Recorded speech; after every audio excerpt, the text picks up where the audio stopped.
Hola, ¿qué tal? Bienvenidos, bienvenidas a Impacto Económico, media hora con el escenario económico de nuestros pueblos y el mundo. Les saluda Luis Francisco Blandón desde Caracas, Venezuela, y estos son nuestros titulares la noche de hoy.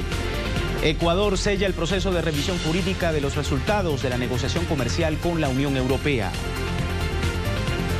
Publicada en Gaceta Oficial la Ley de Presupuesto y la Ley de Endeudamiento para el ejercicio fiscal de 2015 en Venezuela. El primer ministro italiano Matteo Renzi afronta su primera huelga general tras el anuncio de su polémica reforma laboral. Nuestra lista económica nos ubica en Colombia. Hablaremos de la reforma tributaria que ya está en debate en la plenaria de la Cámara de Representantes del Congreso.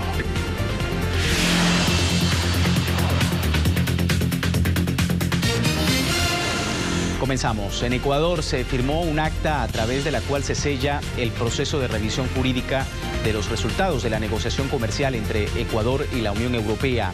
El ministro de Comercio ecuatoriano, Francisco Rivadeneira, selló la revisión jurídica de los resultados de la negociación comercial en un acta que hace referencia al instrumento jurídico a través del cual el Ecuador se incorporará al acuerdo comercial entre la Unión Europea por una parte y Colombia y Perú por otra parte a través del denominado protocolo de adhesión.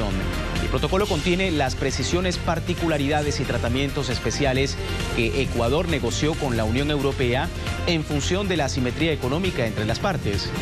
Las materias negociadas fueron acceso a mercados de bienes agrícolas e industriales, servicios, contratación pública, propiedad intelectual y defensa comercial. Vamos ahora a Venezuela, donde fue publicada en Gaceta Oficial la Ley de Presupuesto y la Ley de Endeudamiento para el ejercicio fiscal del año 2015. Ambas normativas ascienden a más de 740.000 millones de bolívares y representan un aumento de 34% con respecto al monto ejecutado en 2014. Cabe destacar que con la aprobación y entrada en vigencia de estos instrumentos, el gobierno garantiza los recursos necesarios para desarrollar proyectos estratégicos y programas sociales el próximo año. El presupuesto de la Nación contempla una inversión social de 38%, que equivale a 279.542 millones de bolívares. Pasamos a Bolivia, donde el presidente Evo Morales aseguró que el país tiene un colchón financiero que garantiza la estabilidad de la economía. De unos 40.000 millones de dólares es la reserva que tiene Bolivia para sostener el crecimiento y el desarrollo de la nación. Así lo detalló el presidente Evo Morales, quien dijo que esta suma supera el Producto Interno Bruto de Bolivia, cifrado en 32.000 millones de dólares. También ratificó que 3 países de la región han solicitado al gobierno de Bolivia préstamos, pero los pedidos de estos préstamos fueron rechazados porque la economía debe seguir creciendo, puntualizó el presidente Evo Morales, que hasta ahora ha comentado que las reservas internacionales netas suman 15.000 millones de dólares. 58% de los hogares tiene un presupuesto de gastos. Es un estudio realizado por la CAF, el Banco de Desarrollo de América Latina, sobre las capacidades financieras que desprende Colombia. El 58% de los hogares tiene un presupuesto, pero solo logran ajustarse 6 de cada 10 personas que definen el monto a gastar, de acuerdo con su nivel de ingresos y gastos. El estudio destaca que a mayor nivel educativo y socioeconómico hay más planeación financiera. Entre las personas con educación superior, el 74% tiene definido cómo y cuánto gastar, y la proporción es menor a medida que se reduce la formación académica. Además, en los estratos 5 y 6, el 78% de las familias tienen presupuestos de ingresos y gastos. Vamos a otro escenario, esta vez desde la prensa digital, la oportunidad desde el sitio de Nodal, que ha titulado el día de hoy: el bloque Mercosur propone a Colombia un nuevo acuerdo automotriz. El Mercado Común del Sur y la Alianza del Pacífico pues ya afianzan puntos en común en materia comercial.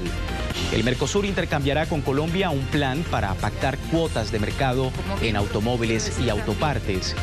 Calificadas fuentes gubernamentales señalaron ayer a BAE Negocios, una una de las firmas en torno a información, que es una señal muy fuerte el interés del Mercosur en desembarcar en la Alianza del Pacífico, y Colombia es un atractivo para el desarrollo de la industria automotriz. Y Cuba se prepara para recibir este domingo la cumbre de la Alianza Bolivariana para los Pueblos de Nuestra América, ALBA, donde se conmemorará el 10º aniversario de este bloque con homenajes a sus fundadores, el líder de la Revolución Cubana, Fidel Castro, y el comandante Hugo Chávez.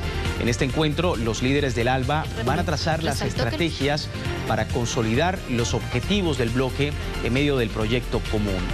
Entre los desafíos centrales está la creación de una zona económica complementaria que diversifique los nexos políticos y económicos entre los países miembros y se logre potenciar el desarrollo de un comercio complementario, justo y equilibrado. En la cumbre se prevé hacer oficial la membresía de San Cristóbal y Nieves y Granada, con lo que la organización contará con un total de 11 países integrantes. Es el panorama en América Latina. Vamos a la pausa y les recuerdo la cuenta personal en Twitter, @LuisTelesur. Pero al regreso, por estrecho margen, la Cámara de Representantes de Estados Unidos aprueba el nuevo presupuesto federal para el año 2015. Estoy más a la vuelta, no se retire.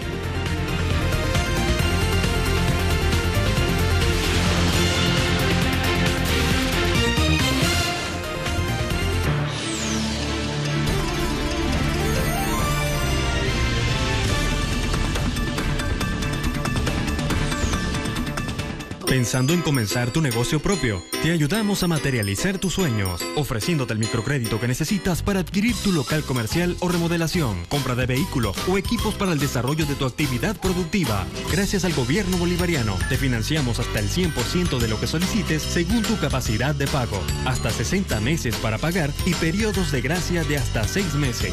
Todo nuestro esfuerzo es para que garantices el futuro de lo que realmente importa. Banco Bicentenario.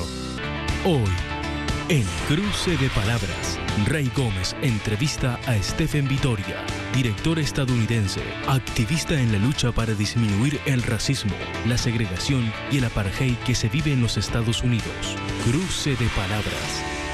Hoy, solo por Telesur. En Bolivia, luchan por su derecho de educación e integración. Porque para entonces no había educación para el indio, no había escuela, no podían aprender a leer y escribir los niños campesinos, era prohibido para ellos. Sin dejar de lado su cultura y lenguaje, aprenden el castellano para apostar por su futuro. La ley de educación que se ha aprobado en este país es un ejemplo para América Latina. Ellos tienen su causa. ¿Cuál es la tuya? Causa Justa, con Piedad Córdoba. Este martes, solo por Telesur.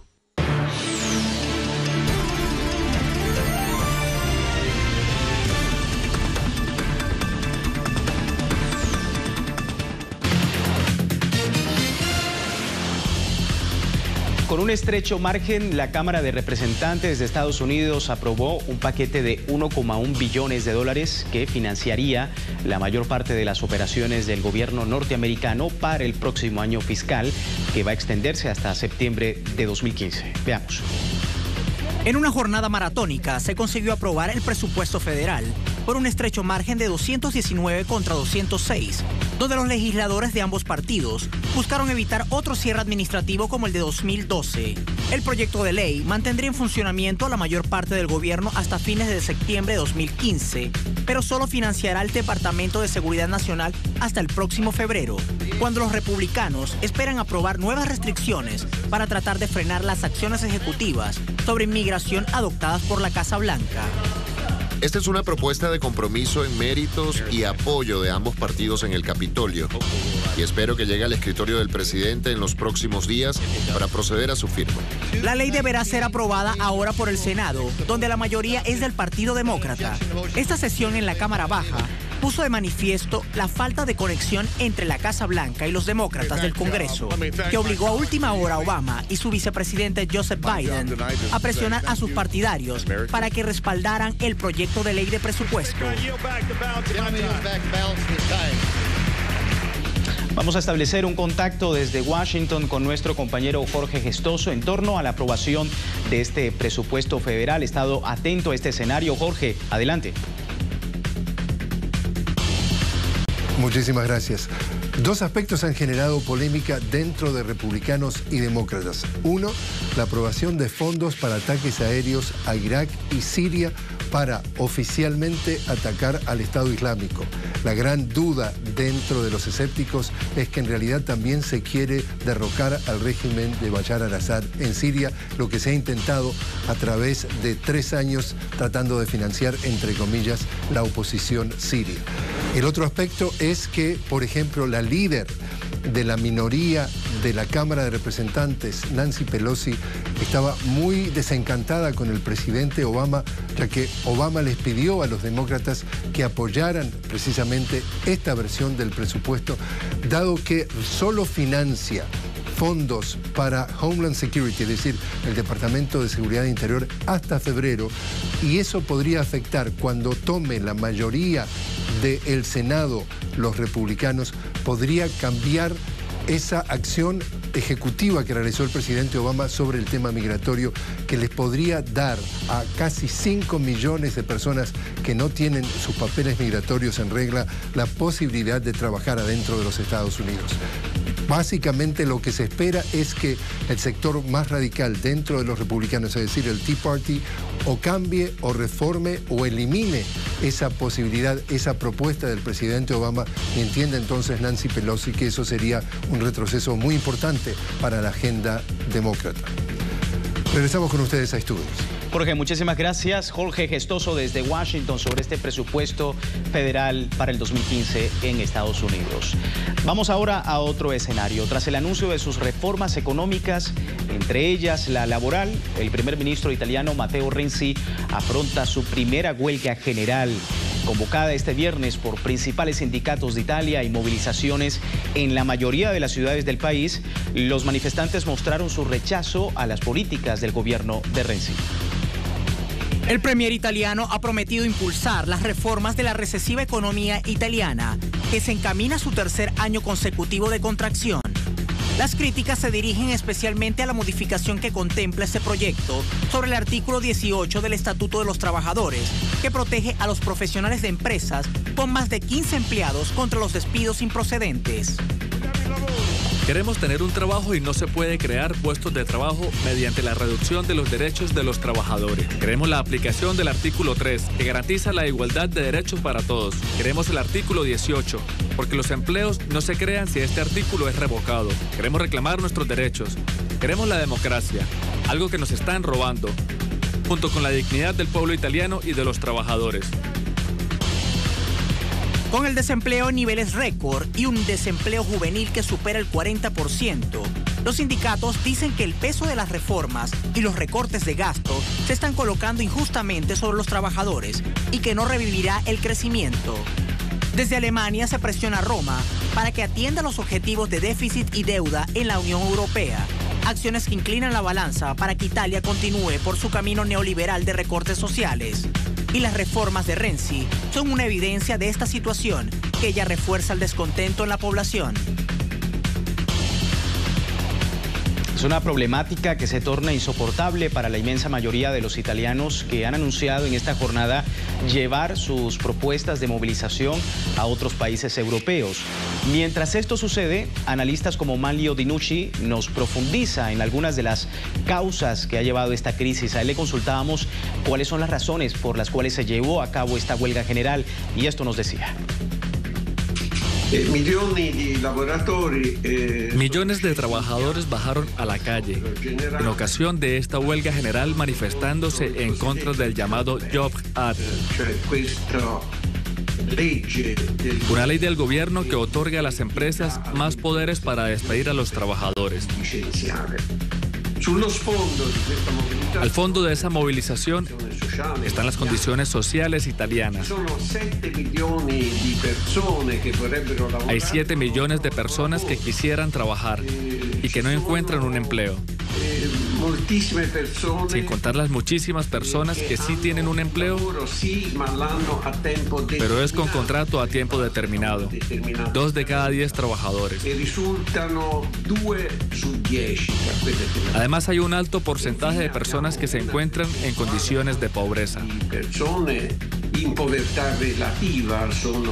Más de 10 millones de personas, y de esas, 6 millones en pobreza absoluta.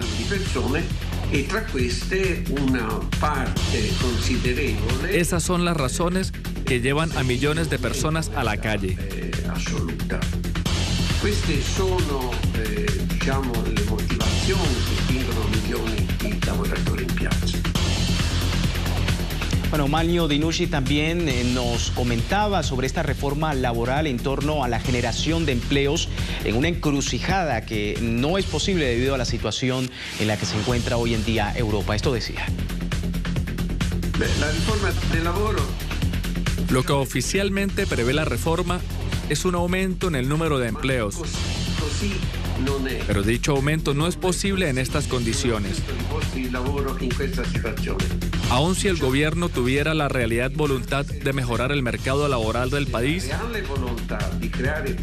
no pudiera, ya que no tendría los instrumentos para hacerlo. La economía italiana está en crisis por la privatización de los sectores fundamentales de la economía, de las privatizaciones de las empresas públicas y, en fin, de la deslocalización de las actividades productivas. Bueno, era Manlio Dinucci, nos daba su apreciación sobre esta gran huelga general, la primera gran huelga que ha tenido que enfrentar el gobierno de Italia a propósito de esta gran reforma laboral. Vamos a la pausa en Impacto Económico. Les recuerdo, nuestra arista económica el día de hoy nos ubica en Colombia. Vamos a hablar de la reforma tributaria que ya está en debate en la plenaria de la Cámara de Representantes del Congreso. El análisis luego de esta pausa. No se retire.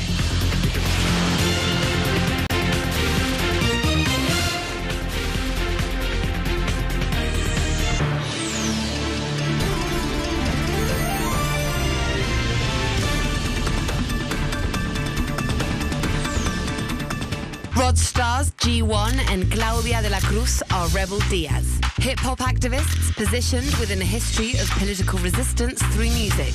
And you don't stop. They invite young people to express themselves about their social struggles. And you don't stop. Watch it on telesurtv.net/English.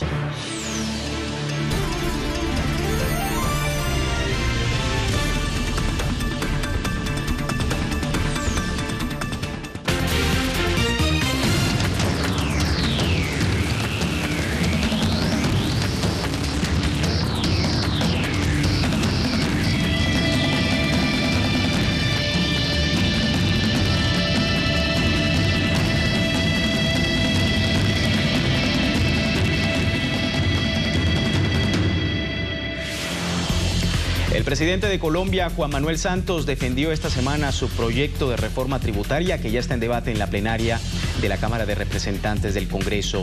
Santos explicó que la reforma es necesaria. Según para él, el país necesita de esta reforma para que pueda continuar la lucha contra la desigualdad social. Veamos. La reforma tributaria propuesta por el gobierno de Juan Manuel Santos busca cubrir un déficit fiscal de 12,5 billones de pesos en el 2015, equivalentes a 5.247 millones de dólares. El proyecto ya fue aprobado por el Senado colombiano y ahora pasará a debate en la plenaria de la Cámara de Representantes. Esta plantea una recaudación en los próximos 4 años de al menos 22.250 millones de dólares. El Ministerio de Hacienda asegura que la aprobación de la reforma garantiza la financiación de programas sociales estratégicos para la lucha contra la pobreza. Sin embargo, diversos sectores exigen una reforma estructural para los próximos 20 años y no proyectos frágiles cada año. Uno de los sectores que se muestra más alarmado por la reforma es el cooperativo, pues aseguran que se gravarán los aportes de los asociados a la base del impuesto a la riqueza, lo que supone se grabarían más de 63 millones de dólares que provienen de los destinados por las personas a esas entidades. Asimismo, las pequeñas y medianas industrias también temen por el impacto de la reforma, ya que este tipo de industrias se sostienen en su mayoría en modelos de economía familiar. Vamos con el análisis. Nos acompaña Mario Valencia, analista económico, miembro de Recalca, Red Colombiana de Acción Frente al Libre Comercio, en nuestro enfoque económico. Comenzamos.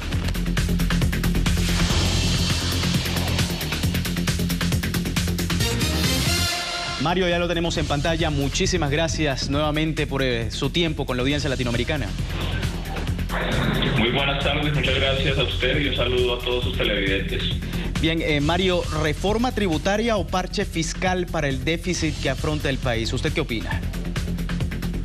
Sí, esta es una reforma improvisada, es una reforma a la carrera, como las últimas que ha hecho este gobierno de Juan Manuel Santos, que es además el resultado del fracaso de la reforma que se hizo hace 2 años, que no resolvió ni uno solo de los problemas estructurales de la tributación de Colombia.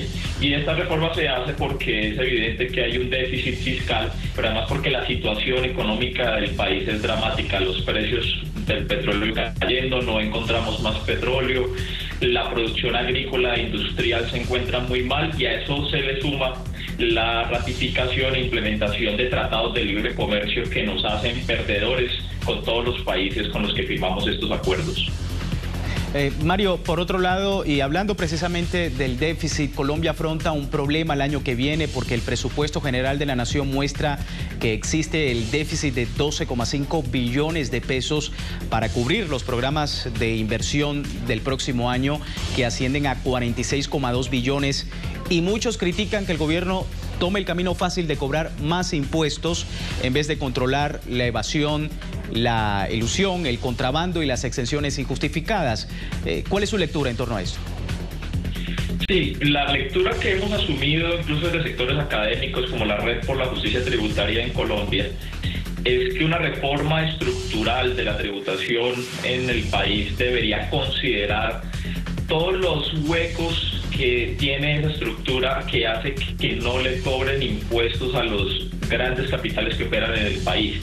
Le voy a poner un ejemplo. Mientras un trabajador en Colombia que se gane alrededor de 15.000 o 20.000 dólares al año tiene que pagar impuestos sobre la renta, un importante banquero en Colombia que obtiene ingresos al año de alrededor de 1.500 millones de dólares no paga impuestos, porque en Colombia no se grava los dividendos que reciben los dueños de los grandes capitales en el país.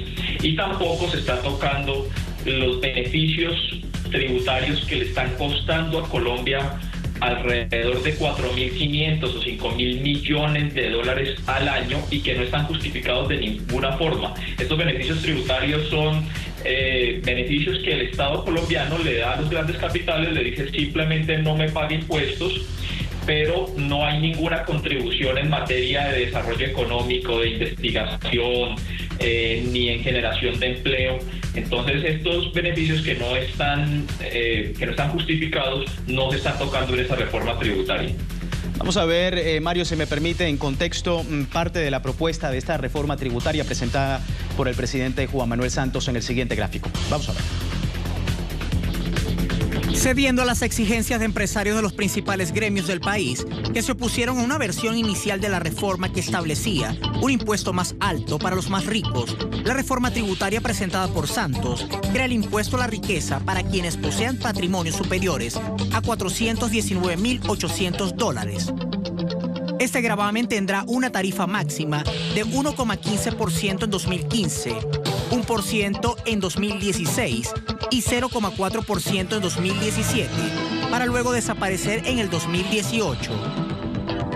Aunque el mandatario asegura que la reforma no afectará a la clase media, el proyecto modifica las condiciones para la declaración de renta de personas naturales y plantea que las personas con ingresos en 2014 superiores a 79,1 millones de dólares recurran al sistema ordinario y no al sistema simplificado del país, exponiendo al declarante a una mayor tributación. Mario Valencia con nosotros desde Colombia. Mario, bajos precios del petróleo, una reforma tributaria cuestionada y un panorama internacional adverso son las amenazas de enfriar la economía en Colombia. ¿Qué esperar, según su lectura, en el año 2015, teniendo en cuenta todo este panorama?